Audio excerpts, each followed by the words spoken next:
Bismillahirrahmanirrahim. Assalamualaikum warahmatullahi wabarakatuh.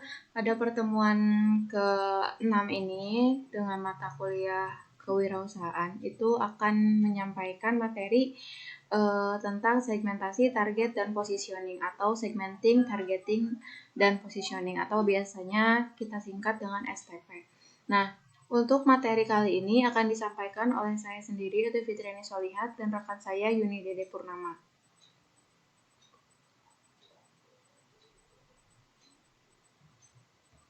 Untuk yang pertama, apa itu STP? Nah, segmenting, targeting, and positioning atau STP adalah salah satu strategi pemasaran untuk menentukan di area manakah sebuah bisnis akan dioperasikan.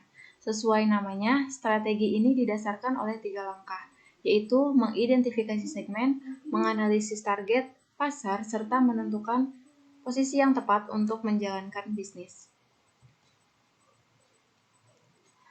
Segmentasi atau segmenting.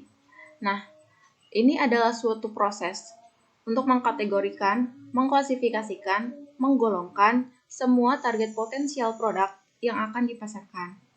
Ada beberapa kategori segmentasi pasar yang bisa digunakan sebagai tolak ukur segmenting, yaitu yang pertama yaitu dari segi geografis. Nah, yang membagi pasar berdasarkan letak geografis seperti negara, kota, provinsi, bahkan komplek perumahan. Jadi produk yang kita pasarkan itu juga bisa sesuai dengan targetnya gitu misalnya. Misal di kota A tidak ada buah ini, sedangkan di kota kita banyak, otomatis itu bisa jadi sebuah tujuan kita dalam ini ya, usaha gitu. Maksudnya si kota A tersebut bisa dijadikan pasar untuk usaha. Nah, yang kedua yaitu psikografis. Psikografis ini membagi segmen pasar berdasarkan sifat psikologis. Misalnya itu gaya hidup, kepribadian, hobi, dan sebagainya. Nah, yang ketiga ini juga dari segi perilaku. Perilaku yang membagi target pasar berdasarkan behavior atau perilaku saat melakukan pembelian, ketertarikan, tujuan pembelian, produk, dan sebagainya. Dan yang terakhir yaitu demografis. Demografis ini yang membagi target pasar berdasarkan usia, gender, ras, pendidikan, pekerjaan, hingga agama dan kewarganegaraan.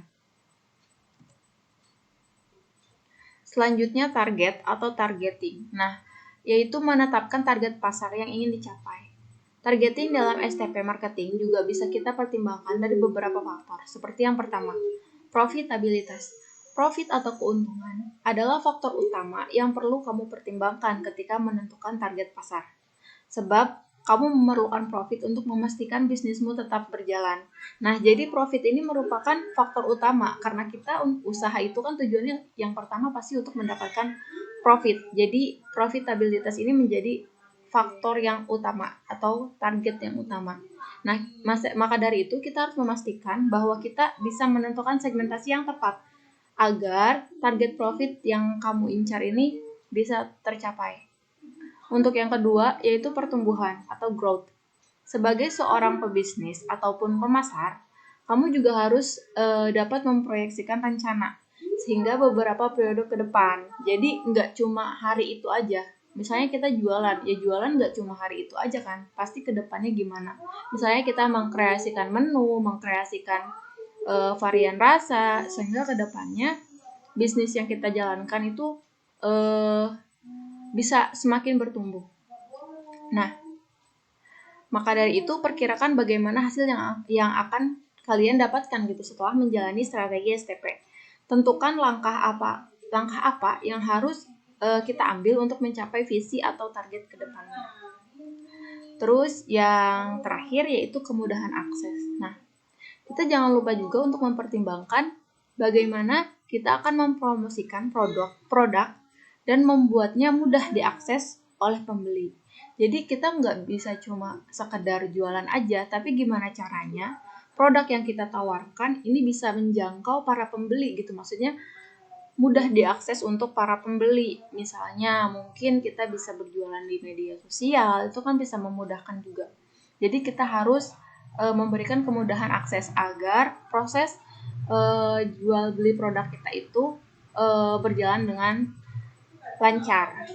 Selain itu juga kita harus mempelajari apa saja yang menjadi hambatan ketika memilih target pasar.